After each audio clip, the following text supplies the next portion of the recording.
I don't think she's all right. Do you want me to just start? Cheers, love. Cheers for that. Ready? Yeah.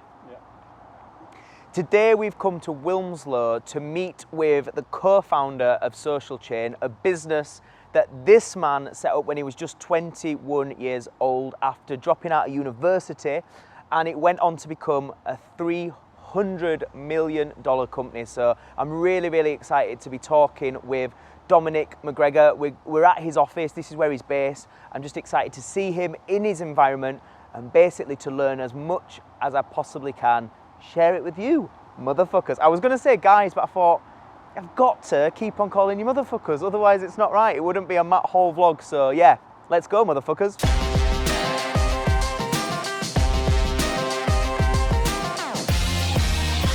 Really grateful, really honoured to be here because guests like Dominic, you know, they are that film script kind of story that come from nothing and go on to achieve that, what we perceive to be unimaginable, unascertainable. And my hope with Rich in Success always has been able to prove to the people who tune in that we are all capable of more.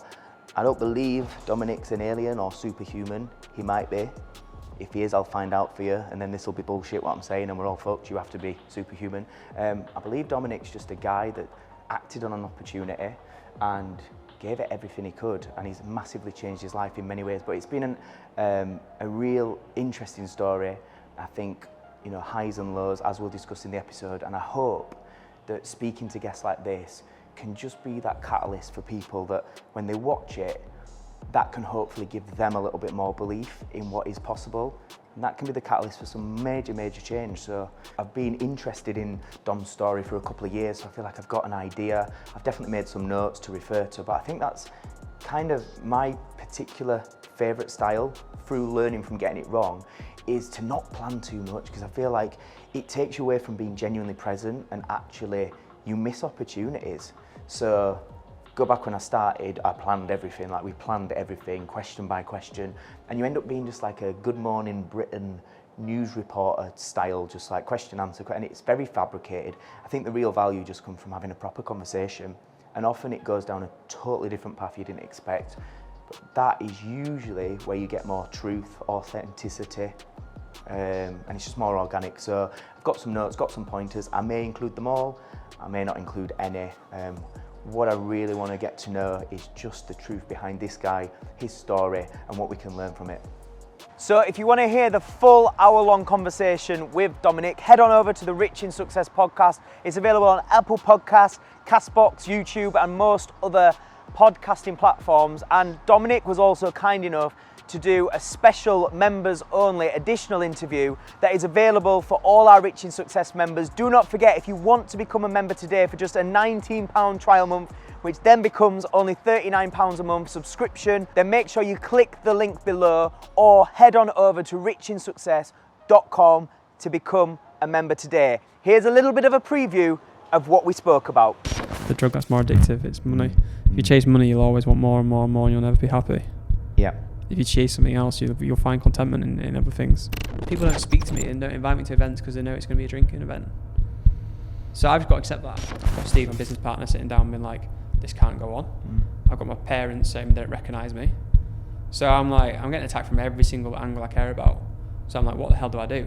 So me not drinking alcohol, when I say there was no choice, there wasn't a choice. I had to stop drinking. The alternative, I don't think I'd be alive right now. Do you think that's something most quote-unquote successful people feel?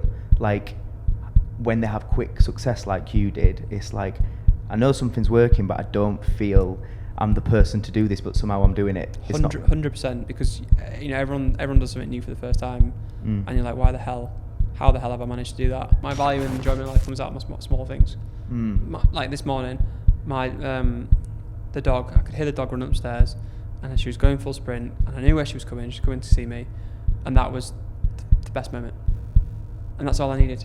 That gets me out of bed every single morning. It's a case of, that transparency is really, really key. And it's across all areas of business. It's in a personal life, professional life, but you have to say exactly what the facts are. You know, people blame other people, they blame family, they blame friends, they blame everything else apart from themselves. Because it's easier. It's much easier.